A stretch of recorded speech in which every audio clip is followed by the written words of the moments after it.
You're with Julian on the Brown Note review. That's the first time I've said that. So basically, the main channel, the Brown Note, which all the movie reviews used to be on, is basically politics, current affairs, social issues, and stuff relating to that. So there was a bit of a clash. So this is the new channel, which is just going to be cultural stuff, music, movies, stuff relating to that. So they don't clash so bad, because I noticed that a lot of the political stuff was going down well, and then there'd be a movie review, and vice versa. So the first review on the new channel, even though it's exactly the same, it's just one more word, is Habit. Habit is a film that I'm only reviewing and I only watch because it has a glorious 0 on Rotten Tomatoes, 0%, which is an immediate attraction for me. I must admit, my own zeros that I've given out over the years have often been films that haven't got anywhere near as bad. I think I gave We Summon the Darkness 0 out of 10, and that got 60% or something, or 56% on Rotten Tomatoes. So this is directed by Janelle Shirtcliffe. I imagine this could be a nom de plume. There's no information about this. It caused a great deal of trouble earlier in the year because of blasphemy and lesbian Jesus, and I think that was a poster played by Paris. Is it Paris Jackson? Beautiful eyes that lady has. Paris Jackson, and it was then pointed out that lesbian Jesus thing wasn't in the film. So anyway, it caused a lot of trouble. Now this is a film that is basically like, someone's gone into one of these nightclubs in LA where really painful people sit around who think that everyone on earth wants to be like them, and they decide to make a movie, even though they have absolutely no talent or ability to do so. So the kind of people that think a VIP rope is the end to existence, it's the greatest thing that you could have. Now, Bella Thorne is the star of this, and she's become quite famous because she's an ex-Disney star that became a adult actress. The plot is, it mentions Quentin Tarantino in the blurb. So basically there's 3 people who live together who are supposed to sell some like 20 grand's worth of drugs that they pick up off of Gavin Rossdale from the band Bush. And they're supposed to sell it, but it gets nicked by someone.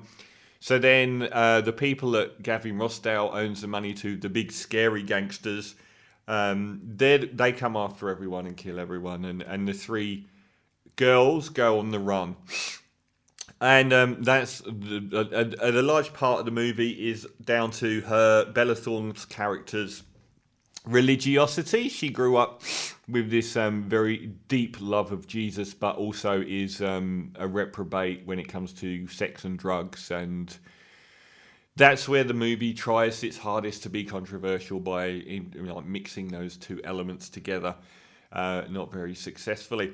Now, I wanted more from this film, as in I wanted it to be much more interestingly bad. At times it reaches for something like Pink Flamingos, the John Waters film, where you're going to get something that is so offensive and dramatically so, and you're really interested in it, and if you're like me and you're very, very twisted.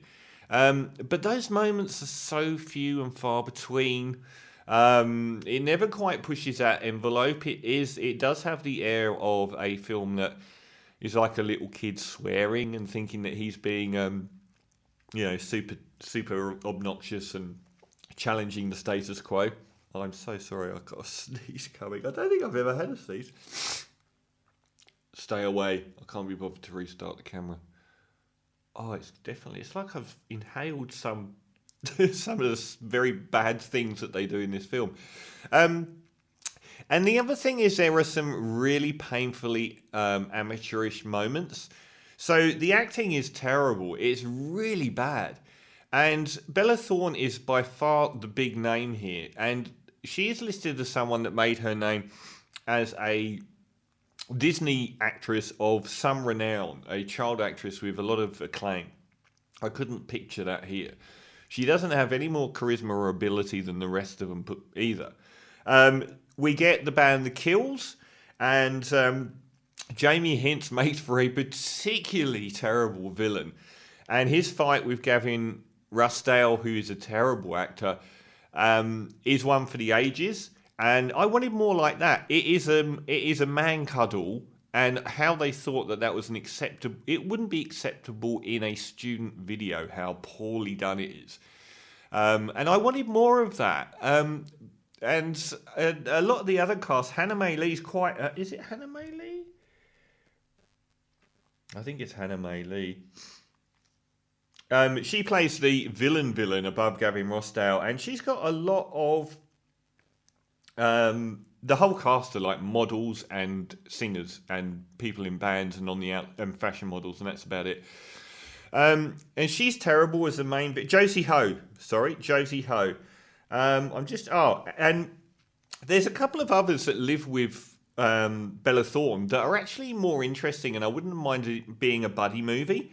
I'm guessing that might have been that Caroline D'Amour, as she's a fashion actress, but Andrea Pejic, who is the Australian androgynous supermodel, and born male, but pretty much they say androgynous. He looks, or she, or they look very much like a girl. I don't think that's androgyny. I think androgyny is when you don't look like one or the other, and there is no mistaking. Is it they? She is particularly androgynous when she looks 100% like a woman. But on the photo shoots, she does, and she's like a supermodel. She's very demure and very classy. Not so much in this film. She does bring a bit of the John Waters. She comes across really trashy, and I actually kind of liked her performance. But, God, this film's torture. It's so boring. It's a real struggle to get through. By far the best bit was the fact that they used a really good Duran Duran song and had a montage to it. And some of the other montages where there's a bit of respite from their acting is a little bit more entertaining. But to really qualify for a full-blown 0 out of 10, it is a terrible film. It's so dull, and it does remain curiously religious all the way through. And Bella isn't an interesting person to hang around with for...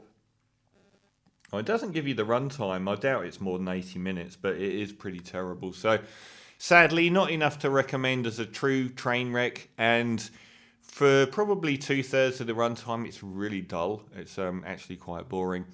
So it's like it's more insufferable than if you had a group of these people sitting on the table next to you in a restaurant. So, Habit, I'm going to not go full 0. I'm going to go 1.5 out of 10. For the odd 5 minutes here and there, which actually lived up to the appalling 0 on Rotten Tomatoes. So, 1.5 out of 10 for Habit. My worst review film of the year, I think. And that's easy when you watch it. You wouldn't get through it. Trust me, you'll give up in under 20 minutes.